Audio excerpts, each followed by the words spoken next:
so trying to poison people to avoid them to go to vote. And they did a lot of damage. So this is it started in 1981. So the Rajneeshpuram community got located in Wasco County in Oregon, and then they took political control of the small nearby town of Antelope that just had a population of 75 people. So there were hundreds, and so it was easy to take control of the small town.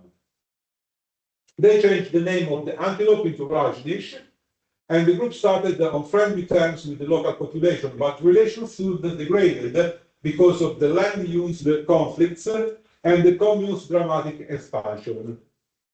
It was full of religious people. In 1984, the commune leadership sought to gain political control over the rest of the county by influencing the election of November 1984. And so, of course, they wanted to win 2 out of 3 seats on the Wesco County Commission, as well as the sheriff's office. So it was a bioterrorism with the purpose of a political gain. Between July and August 1984, the commune leadership planned to sicken and incapacitate the voters in Dallas, where the most of the county's voters resided, to sway the election. Approximately 12 people were involved in the plots, 8 were convicted. They purchased the Salmonella bacteria from a medical supply company in Seattle and started cultivating labs within the commune. They built a bio-lab inside the commune. And in September, October 1984, they contaminated the salad bars of 10 local restaurants with Salmonella, infecting 751 people.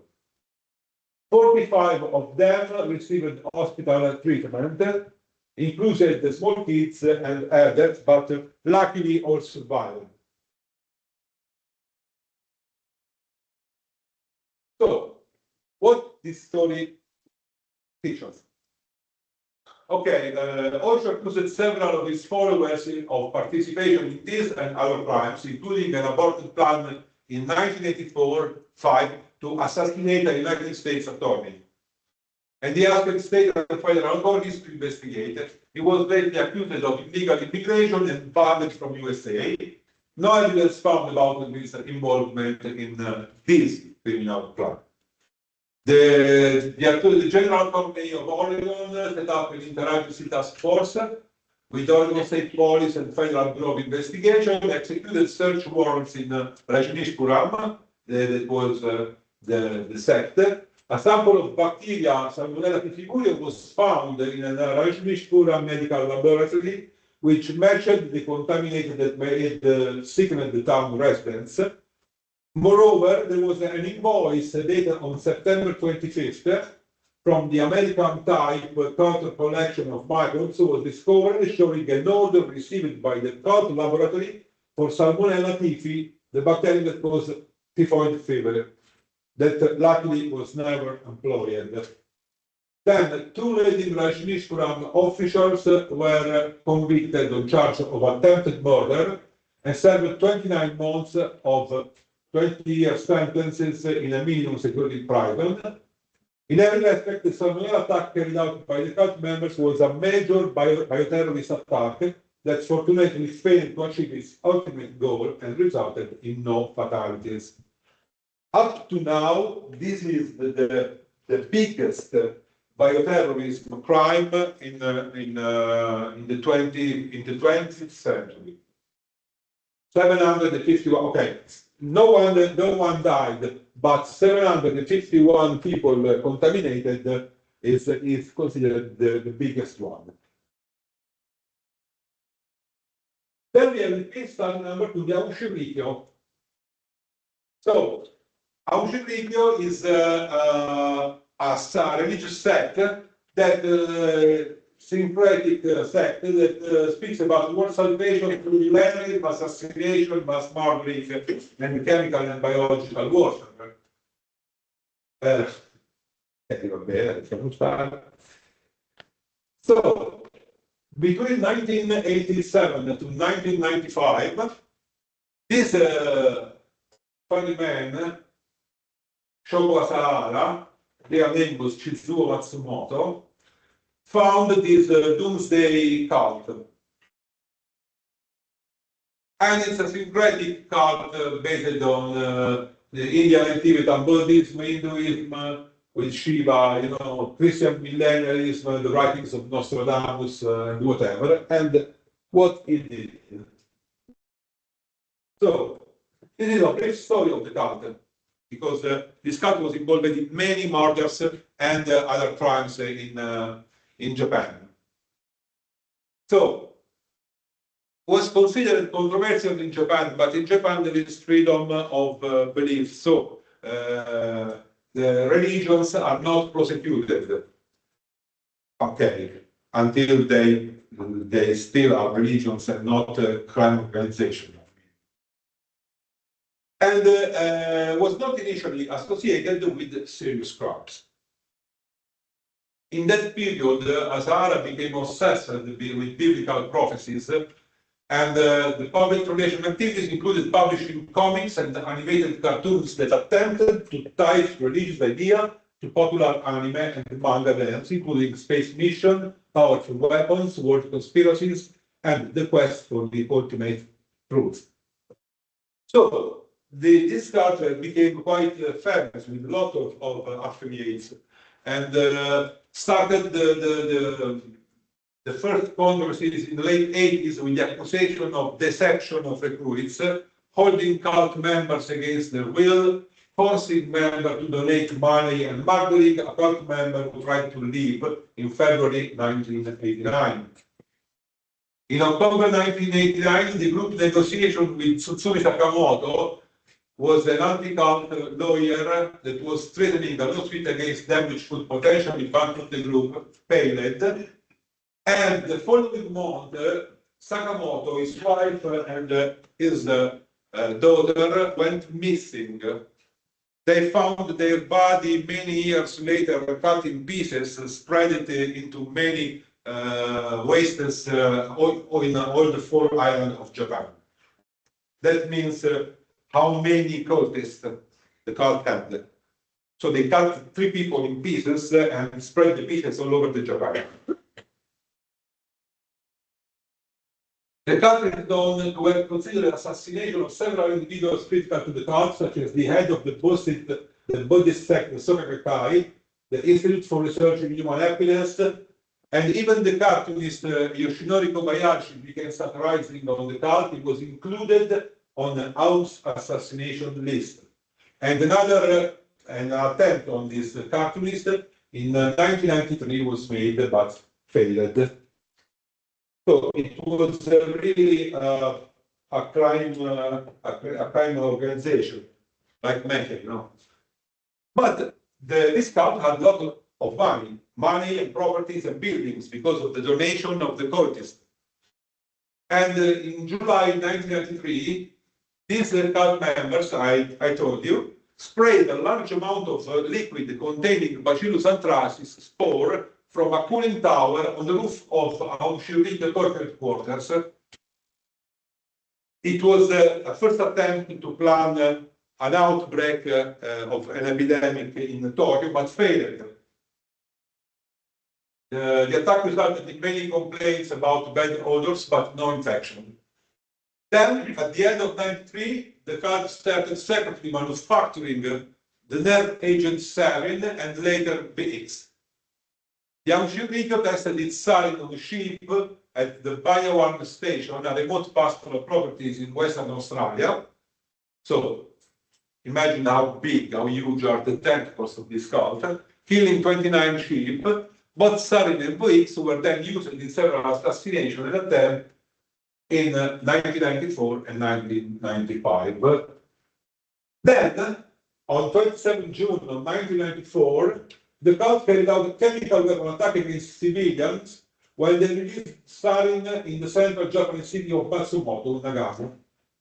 It was the sarin that killed people in the nearby building.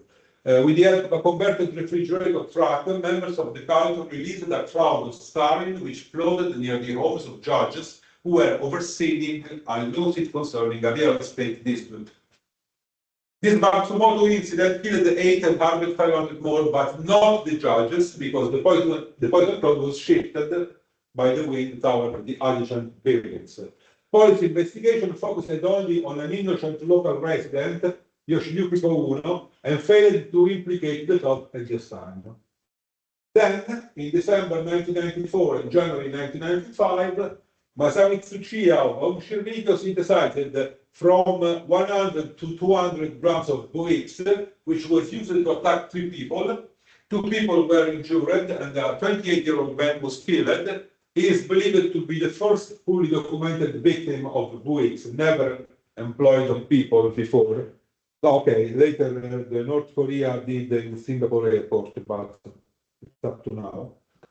Finally, on the morning of 20 March 1995, the AO members released a binary chemical weapon, most closely chemically similar to sarin, in a coordinated attack on 5 trains in the Tokyo subway system. They killed 13 commuters, seriously injuring 54 and affecting 980 more. Some estimates claim as many as 6,000 people were injured by sarin. There is another interesting stuff about this, because this example is often cited while talking with the first responder. Why? Because the professionals, the health professionals that first came into the place of the subway, of Tokyo subway, were not protected because they just thought about sort of general sickness, not well specified, because sarin is odorless and colorless, and so some of them became victims because they went to support the ill people. And being unprotected, they fell to the ground and became, at the same time, victims. So, in a subsequent action, you can see police and firefighters and health workers are fully covered with protective equipment. So this is typical, because no one expected the sarin use on the civil population in a city like Tokyo. So what happened after the Tokyo subway attack? In the next week, at the cult headquarters were in Kamikuishiki, that was on the foot of the Mount Fuji, and police went into a raid and found explosive, found chemical weapons, a Russian military MA-17 military helicopter, and they also found biological warfare agents such as anthrax and Ebola cultures. So, in the aftermath, some cult members were sent into Congo to dig out corpses died by Ebola, trying to get samples of the virus. Police also found laboratories to manufacture drugs such as LSD, methamphetamine, a crude form of truth serum, and a safe containing millions of US dollars in cash and gold, and also containment cells, mainly still containing prisoners. During the raids, AUM issued statements claiming that the chemicals were for fertilizers. Over the next 6 weeks, over 150 cult members were arrested for a variety of offenses. On 23 April 1995, Hideo Murai, that was the head of AUM's Ministry of Science, was stabbed to death outside the cult's headquarters amidst a crowd of about 100 reporters in front of camera. This is due because it was the Ministry of Science of the cult, and they were afraid. He was talking with the attorneys, the government attorneys, and so was stabbed to death in between of the public. Finally, Shokozara was found, was hiding within a wall of a cult building known as the Sixth Station in the famous complex, and was arrested. On the same day, the cult made a parcel bomb in the office of Yukio Oshima, that was the governor of Tokyo, blowing off the fingers of his secretary's friend. So it was a real terrorist organization, masked as a cult. The strange thing, no, it's not strange, but I think it's, well, I'm against that sentence, but I can understand why the Japanese government decided to reapply that penalty for him and some of his major officers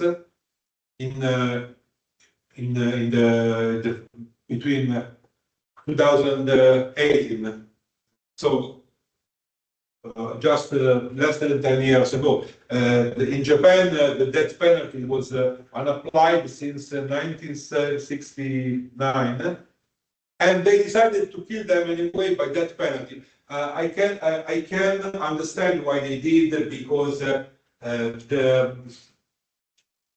charisma, the mental charisma of Shoko Asahara was really great.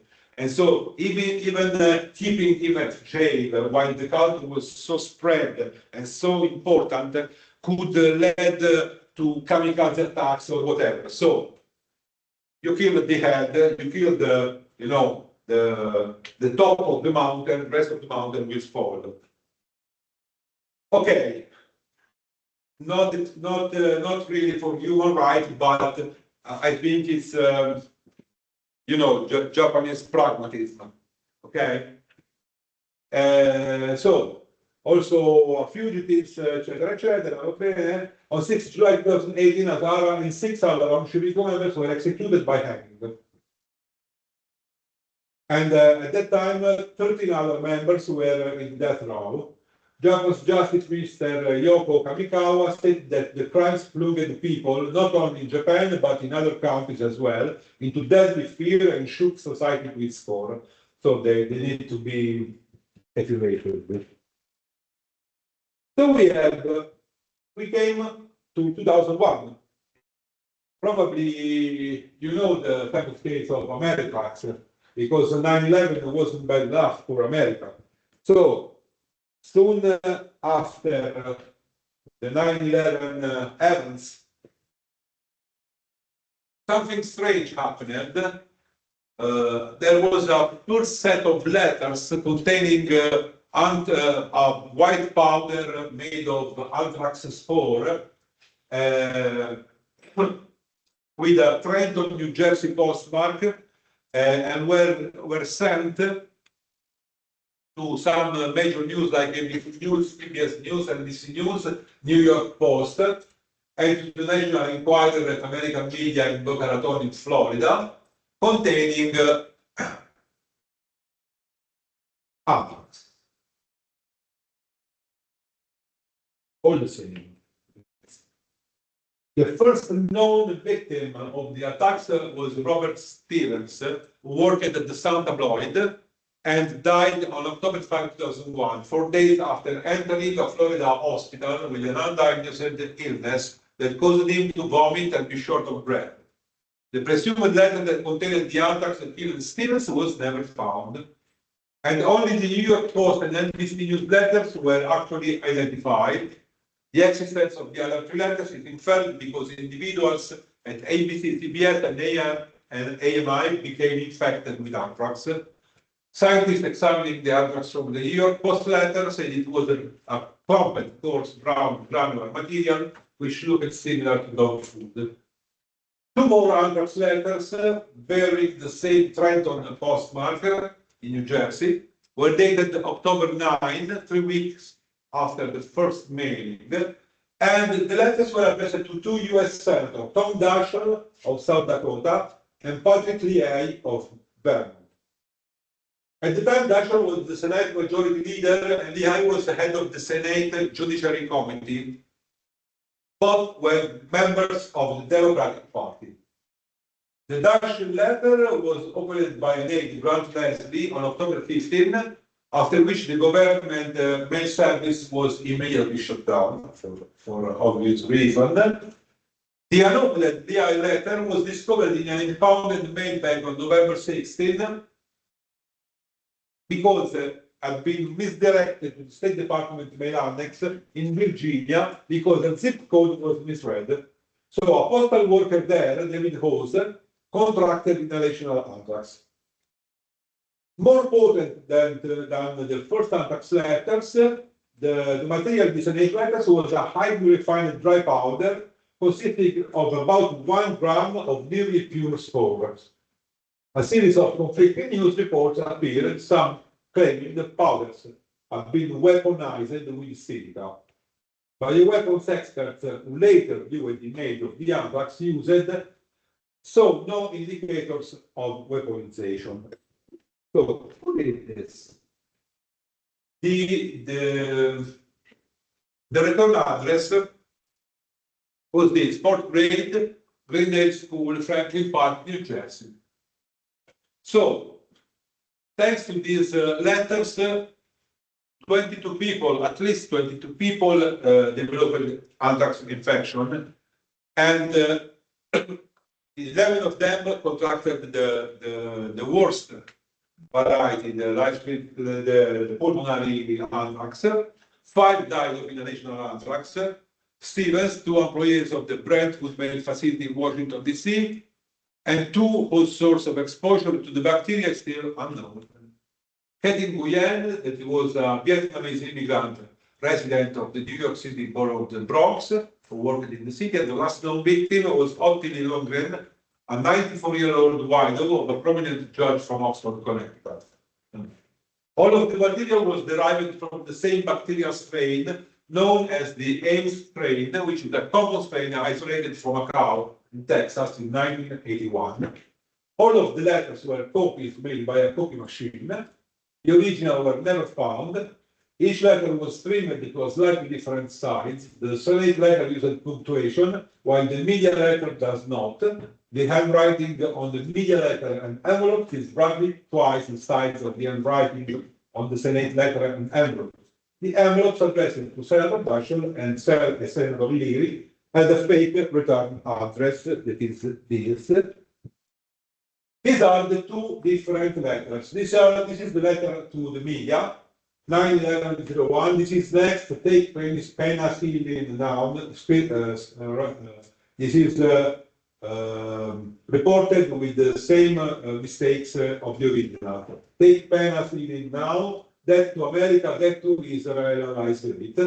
And now this is for the senator, 9/11/01. You cannot stop us. We have this anthrax. You die now. Are you afraid? That to America, that to Israel, I said it.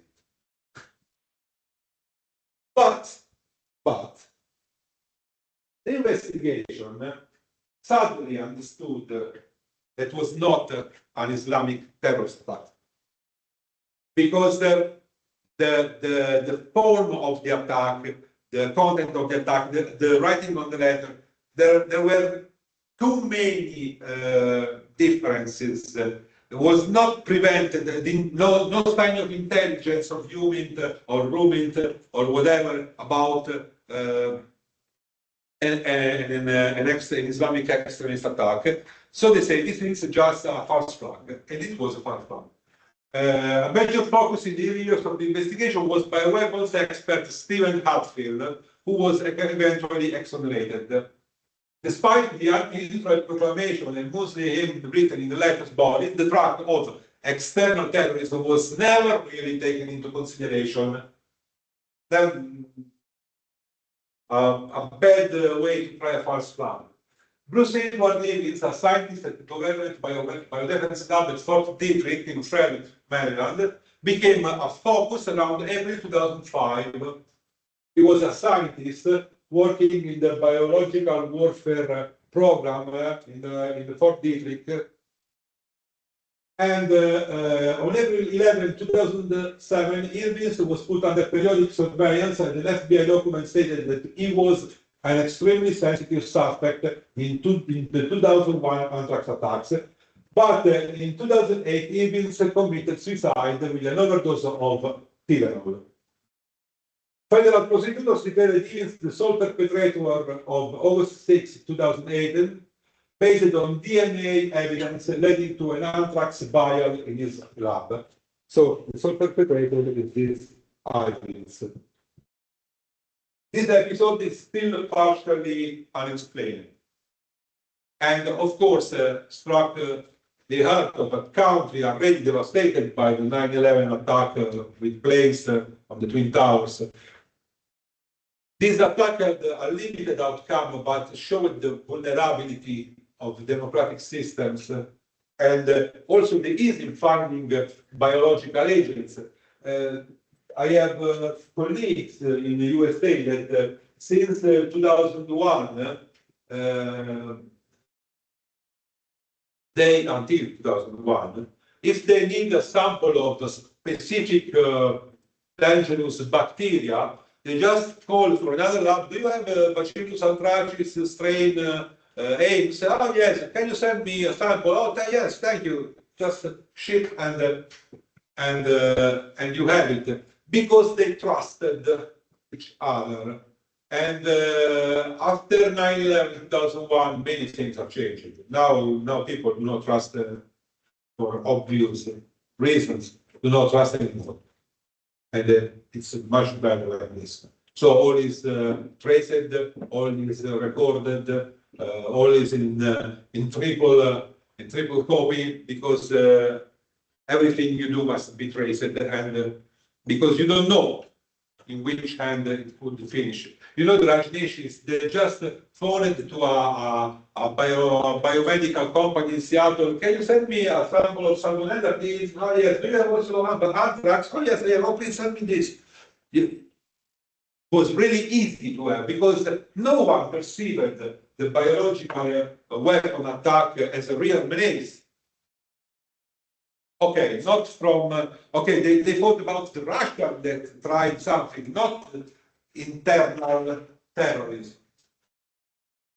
And so, this Ameritrax case study leaves us two great questions that are, can we say that we are safer than before? Can we say we don't live in fear now, currently, now? I don't have the answer for this. And we will see, because this is even worse for some region, called a pungent strawberry. Probably not all of you knows this, because the media were not really, in the whole world, the media were not, how can I say, they did not want to spread the news a lot to avoid panic. So, this is a point, how the disgruntled employee can terrorize the world with just $2 Australian. And this is the truth. Okay, Queensland and Western Australia, 2008. Ever seen the images? Ever seen? Never? You're lucky. So, this is from CNN. A strawberry with a needle, a strawberry with a needle. So, in a food safety crisis started in September 2008, numerous punnets of strawberries grown in Queensland and Western Australia were found to be contaminated with needles.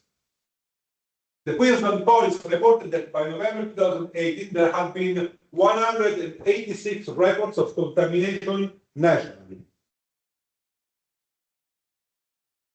These are all the brands affected in Queensland and affected in Western Australia.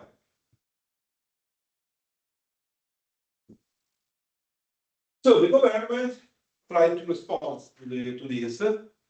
The Queensland Premier announced a $100,000 reward for information leading to the arrest and conviction of anyone responsible for the sabotage. On 18 September, she announced a 1 million assistance package for the strawberry industry in the state, telling the state parliament that this past week, Queensland has been the victim of an ugly, calculated and despicable crime. Even Western Australia, 100,000 reward for information. The two largest food retailers in New Zealand, Woolworths, New Zealand Foodstuff, announced that they would be removing Australian grown strawberries from their shelves. In 2018, the Senator Bridget McKenzie described the contaminations as a deliberate sabotage and urging consumers to exercise caution and cut into their fruits before consumption. So, on 11 November, Mayu Trin was a 50-year-old farm supervisor from Kabul, was arrested in Brisbane and charged with 7 counts of contaminated goods related to one of the usual cases of contamination involving the Berenice brand. Ms. Trin worked at the Berenice Session Fruit Farm as a picking supervisor. When she was fired, she planned her revenge. Much worse, she started a copycat effort. So, Ms. Trin just bought a box of needles and went into a supermarket and put needles into the strawberry of the company that fired her. But this example started a copycat effort, so many other people started to do the same. Even young guys, just for for joke, for fun, I don't know. So we started to find needles into bananas, into other fresh fruit. So, on 20 September, the New South Wales police reported that a young boy had been arrested after admitting to hiding fuel needles in strawberries as part of what police considered to be a prank. The current penalty in New South Wales for the deliberate contamination of food is up to 10 years in jail. Also, 20 September, a customer in New South Wales Central Coast discovered a needle inside a mango. So, this is important because, for September 11, okay, we are sorry for that. We mourn the loss of all this life, but Twin Towers are in New York. I live in a small city on the other side of Italy. Who cares? No plane will crash on my house because no one cares about my town, But we all eat food. So everyone can be reachable by an attack like that. An attack that, okay, it's not really biological for the source of damage, but it's biological because it's involving food, okay? And from a certain point of view, this episode, this case study, is much more scaring than September 11. Because you can hit everyone all over the world. Okay, you don't even need to hit them. You just need to scare them that can be hit. So, fear of tampered food spread all over the world because every human being needs to eat, and then every country is potentially vulnerable. And Ms. Tran spent just $2 that is €1.50. With €1.50, she made, job losses for 100 workers, 500,000 strawberry plants unsellable, tons of fresh fruit wasted, a crash of agricultural economy for Australia for all the 2018 and 2019, with just €1.50. So this case study is very, how can I say, it's a borderline because it's not real biological weapon, a bioterrorism attack. It's terrorism and it's bio because it's involving food, but the mean of the terrorism was not biological in a strictly way. Anyway, it's an example of how vulnerable we are. And so we have to be really careful. And more than the CBRN protection will involve not only professionals, first responders, chemists, biologists, physicians, surgeons, and whatever, but it will involve also cattle breeders, farmers. Everyone must be aware for their own competencies to keep an eye on awareness about what is CBRN protection. This is the case study number 5. This is very interesting because it was during the COVID-19 pandemics, and I think no one of you have known this because it was strictly European. So do not take sweets from strangers. This is very, very interesting. Probably you don't, you never heard about it. Not just because we are just digging into the web for cases, and we are aware. So in Belgium and European Union in 2019, in the middle of the first wave of COVID-19, all the major food and cooking industries of Europe received a letter from a group named Quick and Fluke. Quick and Fluke are characters of a famous Belgian comics, and they asked for each letter, for each company, asked 300,000 euros, otherwise they were going to tamper their products with a toxin, oleandrin. Inside the envelopes, a mysterious green powder. Analysis evidence that it was powder of oleander leaves. Okay, oleandrin is not a very dangerous toxin, but anyway, it's a kind of toxic toxin, and it's very easy to find because oleander is a very common floral plant that could be found in every garden in every part of Europe, and not only Europe. So, it's a cardiac glycosyl toxin started from the ornamental plant Nerium oleander. Well, the seeds are more dangerous than the leaves, but still the leaves contains toxin. It's a potential lethal plant if ingested. Okay, it's a common toxicological emergency in tropical and subtropical countries.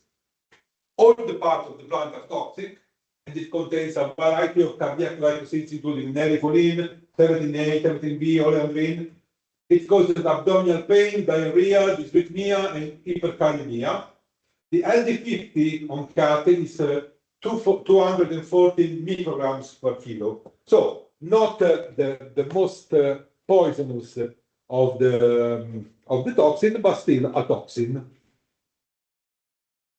Then, only few new papers reported the news. On 20 May 2019 was the ultimatum, the deadline of the cookie terrorists, so-called cookie terrorists. And for what is known, no EU government took seriously the problem. No specific emergency communication was done. Investigation started in a study all over Europe by Interpol, but led to nothing. Media reported that the blackmail attempt only marginally. In Belgium, Spain, UK, Germany, and Italy, no other European countries reported it. The common people apparently didn't even notice the biocrime attempt. Strangely, the only nation that was not blackmailed at all was France. And after the ultimatum date, no attacks followed, so it was assumed it was a hoax or a dangerous prank. But pay attention, in the envelopes there was the toxin. So it's strange to be a prank, okay? Okay, it's easy, as I told you, it's very easy to obtain powder from seeds or leaves of Nerium oleander. But if you are doing a prank, you don't add the powder containing toxins, okay? because if they take you, you will risk a serious jail. While you're writing the price, give me 300,000 euros or I will kill you. Ha ha ha, everyone laughing. No, they sent toxins. So I will not consider it as a prank. I would have considered it as a real potential menace.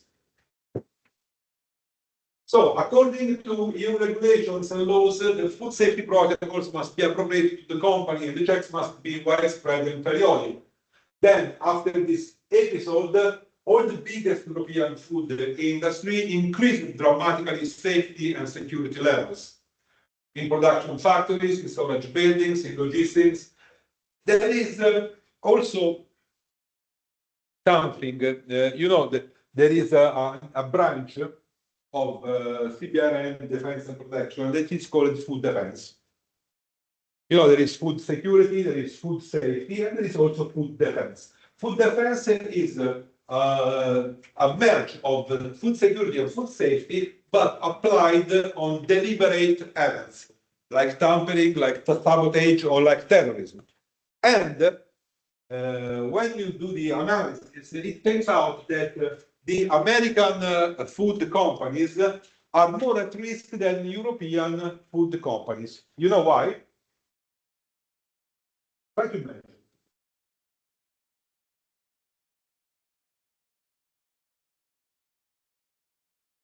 So American food companies are more at risk than European food companies. There are two main reasons. Well, the first one is then for American food companies, okay, up to 2019, the development of an internal HACCP protocol was not mandatory, but was just optional, was not mandatory. Okay, while in Europe it's mandatory since 1995.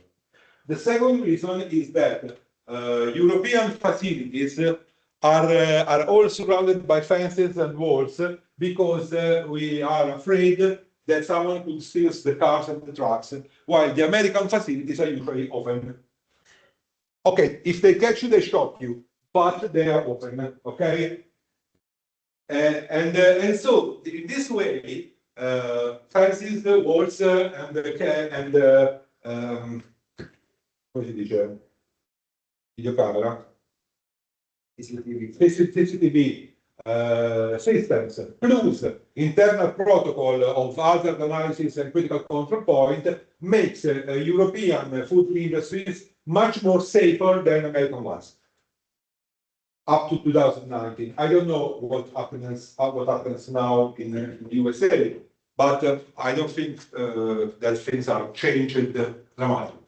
So, and these are good news, but the increasingly safety and security can be sustainable and even desirable in large companies. But concerning the small and medium enterprise, it will be a huge increasing of cost. And you remember case study number 4 for now in Italy. Also the medium enterprises that do fresh fruits, thanks to the strawberry case of 2018, have a metal detector while packaging the fruit. They package the fruit like strawberries, like bananas, like apples or peaches or whatever, and before being packed and shipped, they pass under a metal detector to find out if there are needles or other parts. The same for cookies and whatever, especially for exportation, but also for internal markets. But a metal detector is expensive. If you're a small enterprise, a small farm, how can you do this? You have to sell your product to a bigger one at a cheaper price that will have a metal detector and we use. But okay, in any way, the economy will suffer of this small enterprise. So, however, they made a damage. Even if it was a hoax, they made a damage. It's so easy to damage the economy of or a society or a country, just spreading fear. because once you do the first case, you never be safe anymore. Because you can think that someone else could imitate or could reply or whatever. So in conclusion, we suffer from a lack of culture and also a laws about food defense. But however, we are still trying to do our best. And probably we will realize, but we need politicians who have the long sight view that it's not very easy to do. Sono le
and